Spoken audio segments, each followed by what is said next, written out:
How's it going, everyone? So we have this 4,000 watt generator here that we are going to do a little bit of stress testing on, output checking, and maybe some adjustment.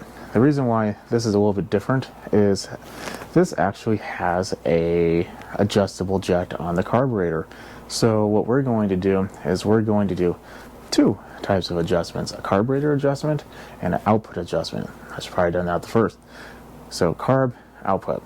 So first things first, we need to do this. If you saw my previous video, we installed the kill switch, so now we don't have to run the risk of shocking ourselves every time we connect or try to press a tab on the spark plug, which is a nice feature. And as you can tell, it is super quiet. Not really, no. So let's go ahead and get started. Before we get too far in the carb, I want to put a kilowatt on there just to see if the carb that was put on here is actually a little bit different. I want to see if the jetting, or excuse me, the governor connections are correct. So we're going to see what the frequency is. If it's too low, we'll have to increase it. If it's not a big issue, but if it's too high, that is a big issue. And we don't want to do much of anything until we can at least get it to the ballpark, and then we can work on the motor or the carb. This is a kilowatt. It's a pretty useful tool. It will tell us the frequency, and we want it to be like 62, 62 and a half, or under. If it's over, we're running too fast. If it's under, we're running too slow. But too slow is a little better than too fast. And this is okay to have plugged in. I think that's on. Should be good to go.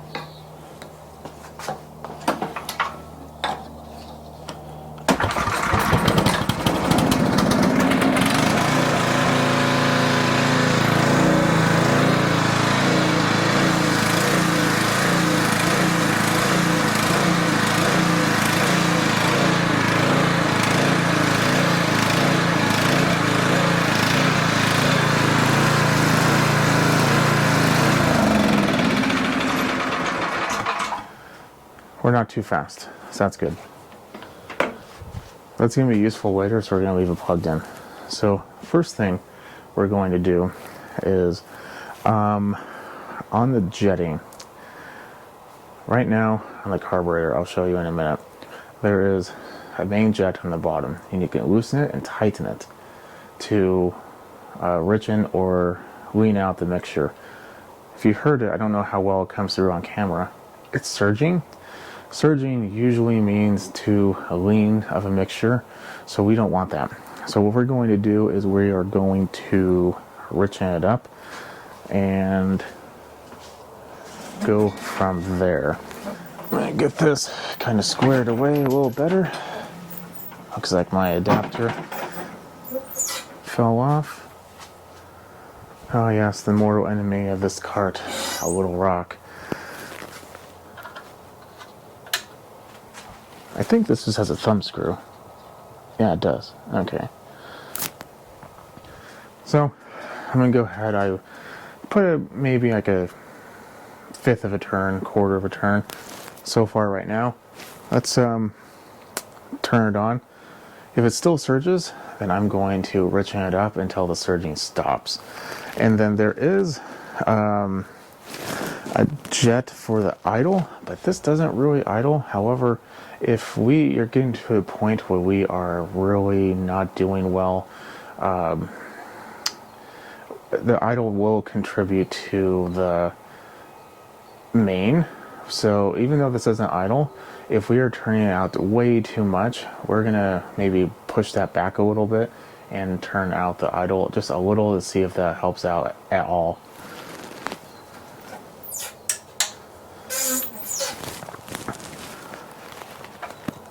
Okay, let's try this again.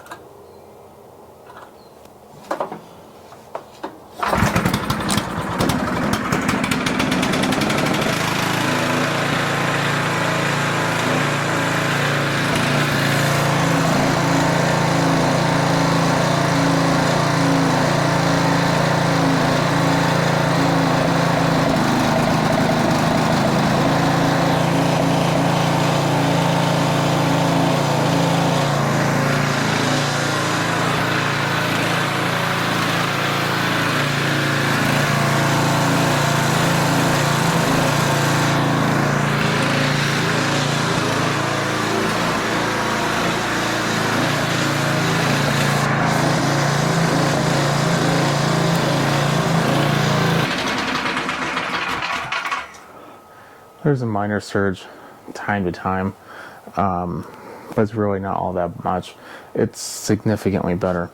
So the problem is now we are at 55 hertz. So what we need to do is we need to increase it.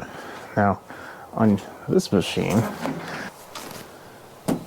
is this screw right here. It's not the easiest thing in the world to get to, but basically we need to, behind it, it's a spring. First of all, you need to make sure that's nice and movable and free, and it is. We need to put more tension on the spring so it will keep the governor pushing, or excuse me, we need to put more tension on the spring to increase the engine speed. So by doing that, we should be doing pretty good. Man, there's a lot of bugs on this thing. Ooh, can you see those? It's like that one and that one. Super fun. I bet they're happy now. Anyway, so I believe that is a 1/4 inch. I'm going to turn it back on, put you over there, and then I'm going to be looking at the kilowatt. And once it gets to about 62 hertz, we will put a load on it. Okay, let's see if we need to choke it. I don't think so. It's pretty warm.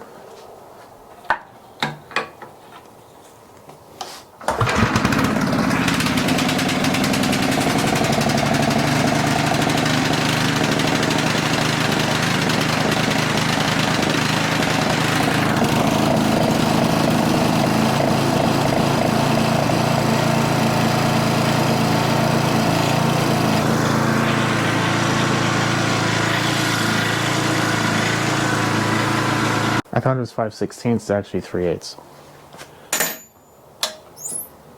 And it was a little rich earlier, so I had to lean it out. It's a good thing to kind of start these multiple times so you could really get it dialed in.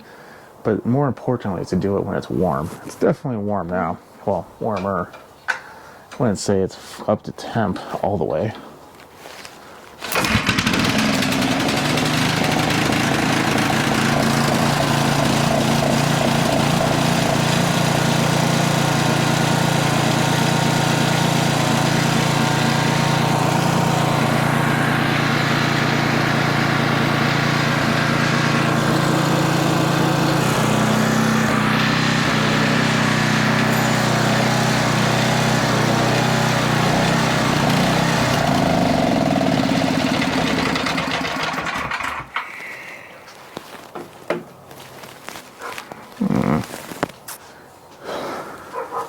Ran out of fuel. I'm not really sure why, but let's take a look. I think what's happening is a little bit of a different problem, but I'll get into later. However, we did get to 62 hertz. Going to try to turn it on again, see if it will.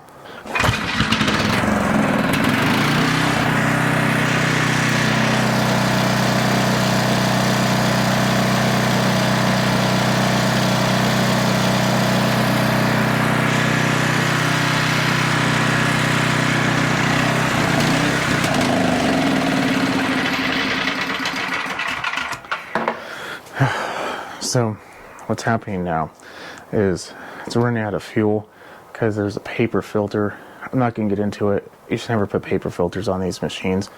But when it is running, it's running smooth and it's running at 62 hertz. So I'm going to get that swapped off and bring it back. Hopefully all of our interruptions are over. There's enough fuel for at least 10-15 minutes in there. I don't know when the next time is going to run, so I don't really want to overdo it on the fuel department here. But the reason why it's a good thing that's happened is this is I don't want to say common, but when you are adjusting fuel mixtures, you need to make sure that you have enough fuel. And while I did have enough, I did add just a little bit more because you never know how long your testing is going to be. And I mean, already it's been roughly 10 minutes that I've been working on this, and I put about 10 minutes of fuel in there. So in addition to it having the wrong filter, it was running out of fuel. So more fuel in your tank, it could bypass that filter issue. But when you have very little fuel in your tank, it really doesn't have enough pressure to go past it. Moving on. Let's try this again. So now we know we're at 62 hertz, and we may or may not have to readjust the fuel mixture. We'll check if it idles, or not idles, if it runs smoothly. So let's give it a pull. Let's see if we need to fuel shut off on it, because I didn't have one. And this is kind of important to have on a generator. You don't really want to, at the very least, if you have fuel in your tank, you don't want to have fuel in your carb. So turning off the fuel, you could run the carb out, and at least your tank will have a little bit, but your carb won't. I don't know if it needs to be choked. It hasn't been that long. Let's try it. Maybe.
Wow. This thing can, by the way, I turned off the load. This thing can really take the load.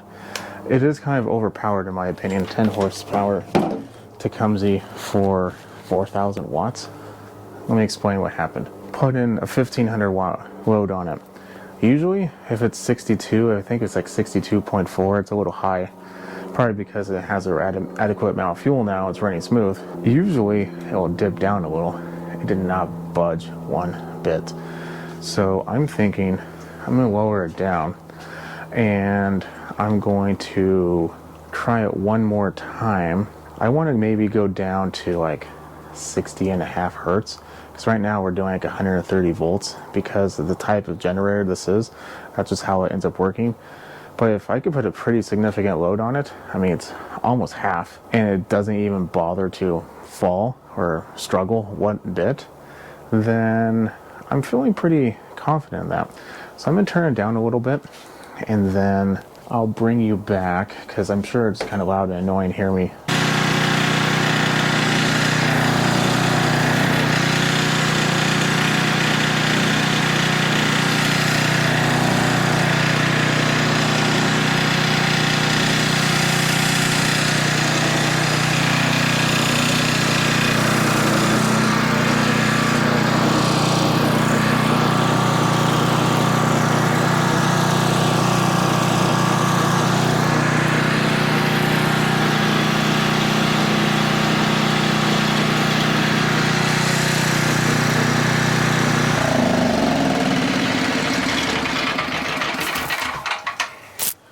Whew. This muffler may not do jack nothing for sound, except what the one thing it does do to sound is it puts it ear level for me. So I'm like, so these are welcome adjustment to, or addition to our testing here. Anyway, what did we do? Well, I lowered it down to 60.8, and I put a 1,500 watt load on that. That's a 1,500 watt heat gun. it went down to 60.7. I'm good with that. I don't see, I mean, you could load this thing up to 4,000 watts. It'd be pretty much probably exactly like 59.8, 59.6. I could put another heat gun on there. However, it only has 2 outlets, so I can't really look at it very well unless I put the kilowatt on there. But there's a lip on the generator head, so when I put the actual connection in, it will just sit like this and it won't actually go in because of lip. So it's kind of a little hard for me to tell exactly. I mean, I could get like, you know, some other method, I'm sure. However, I'm pretty satisfied with that. That's kind of surprising, to be honest. I was not expecting this. However, like I said, this is a pretty overpowered machine. 10 horsepower for or it could be 8, but for 4,000 watts and what it's doing right now, I'm pretty sure it's 10. So, or it's just doing exceptionally well. Maybe it only has very little use on it. Don't know. However, I'm gonna go ahead and leave it at that. What did we do? We adjusted the carb, we adjusted the output, so now it's running smooth and the output is clean and secure. Another possible reason is this is a hair rich. Could be the fact that because it's a little rich and we're able to adjust it so that doesn't really stumble on its face. You're going to go through more fuel, but at the same time you're going to have a cleaner output. You're not going to see as much drops. But considering what I'm seeing right here, this thing's a beast for 4,000 watts. It looks ugly. It doesn't, far from quiet, but it's a pretty good machine. I'm going to go ahead and leave you at that. Follow me on Instagram at SmallEngine101. If you like what you see, keep watching, subscribe. Definitely put a thumbs up. This helped you out. I don't know how this would, assuming you only have this machine with this exact setup, but if it did, leave a thumbs up. Or leave a thumbs up if you've enjoyed watching it. I'll catch you in the next video. You have a good night.